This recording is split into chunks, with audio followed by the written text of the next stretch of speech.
Hola, ¿qué tal? Soy José Alfredo Torres y bienvenidos a nuestro segundo video en la serie sobre redes neuronales artificiales. En nuestro último video discutimos los orígenes y la historia de las mismas. Ahora vamos a entrar en los detalles técnicos y explorar los componentes básicos.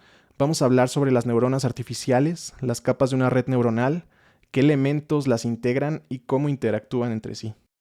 Empecemos con las neuronas artificiales. Estas son las unidades fundamentales de una red neuronal.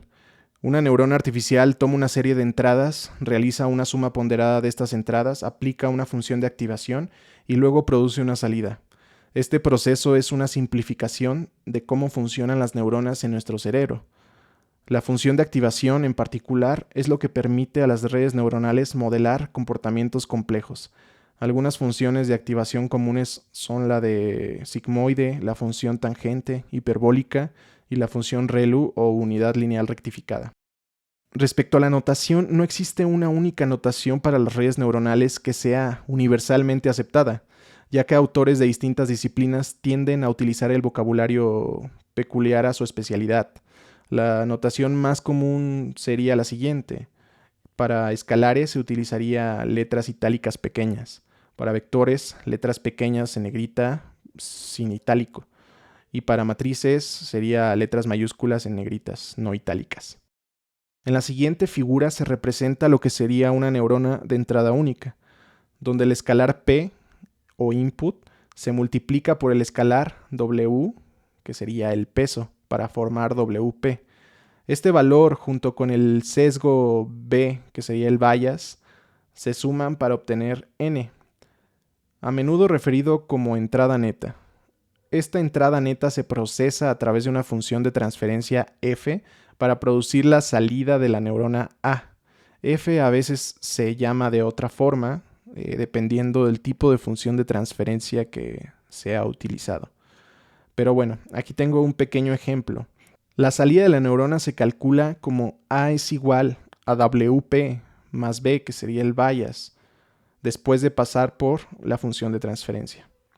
Por ejemplo, si W es igual a 3, P es igual a 2 y B es igual a menos 1.5, entonces A es igual a 3 por 2 menos 1.5, pasando por la función de transferencia.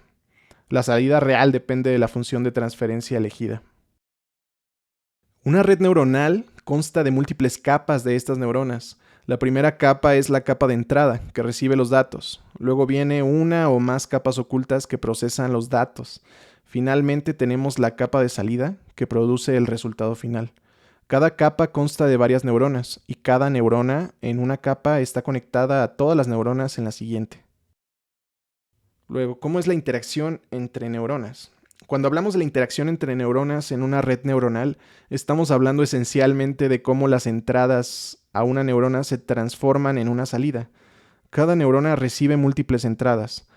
Cada una de estas entradas se multiplican por un peso, que es un número que determina la importancia relativa de esa entrada. La neurona suma todos estos productos y luego aplica una función de activación al resultado final. La neurona suma todos estos productos y luego aplica una función de activación al resultado. ¿Cuál es el papel del peso?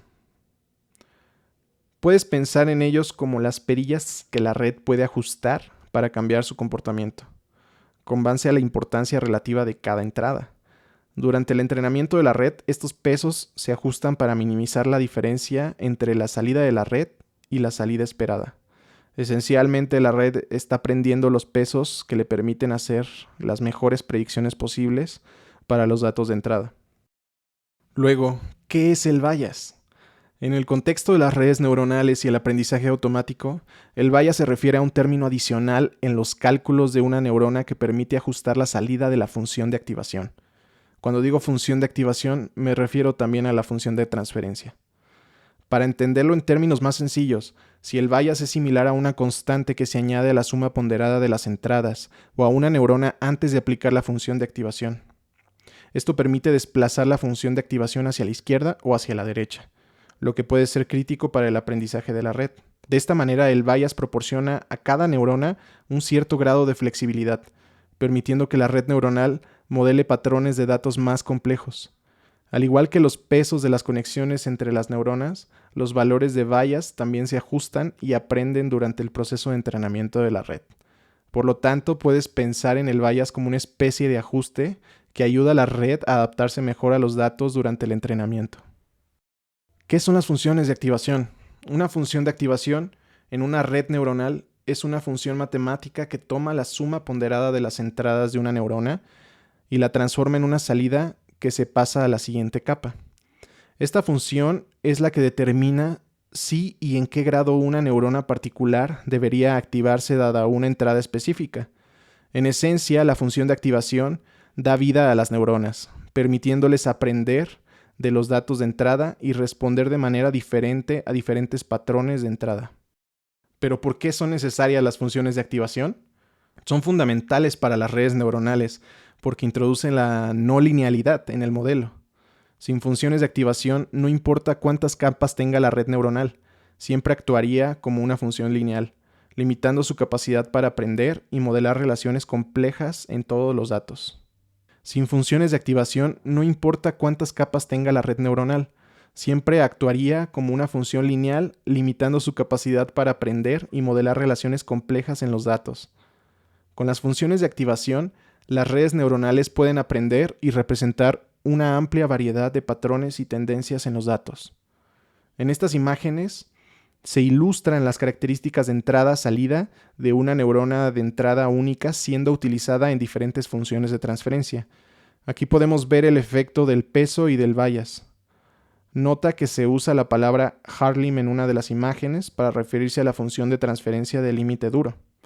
Como notación se reemplaza lo que vendría siendo la letra F en los diagramas de red para mostrar la función de transferencia particular que se está utilizando, que en este caso sería Harlim, pero en los otros Purlin y en el otro Loxig. La función Harlim establece la salida de la neurona en 0 si el argumento de la función es menor a 0, o 1 si es mayor o igual a 0. En la función Purlin, la salida de esta función es igual a su entrada. A es igual a n. Y en el caso de la función Loxig, esta función toma la entrada, que puede tener cualquier valor entre más y menos infinito, y aplasta la salida en el rango de 0 a 1, de acuerdo con la expresión de la función sigmoidea, la cual sería A es igual a 1 entre 1 más e a la potencia de menos n. Existen varias funciones de activación diferentes, cada una con sus propias características y usos. Algunas de las más populares son la función sigmoide que vimos anteriormente, la función ReLU y la función tangente hiperbólica. La función sigmoide toma cualquier valor de entrada y lo transforma en un número entre 0 y 1, lo que la hace útil para la probabilidad y la clasificación binaria. La función ReLU toma cualquier valor de entrada y la transforma en el valor máximo entre 0 y ese número. Esto la hace útil para evitar problemas de desvanecimiento de gradiente en redes profundas. Y la función tangente hiperbólica, la cual es similar a la función sigmoide, pero transforma los valores de entrada en un número entre menos 1 y 1, dándole un rango de salida más amplio. Así que ahí lo tienen. Las funciones de activación son una pieza esencial de rompecabezas en las redes neuronales. Sin ella, las redes neuronales no serían capaces de modelar la complejidad y la no linealidad de muchos de los problemas del mundo real que actualmente resuelven. Muchas gracias.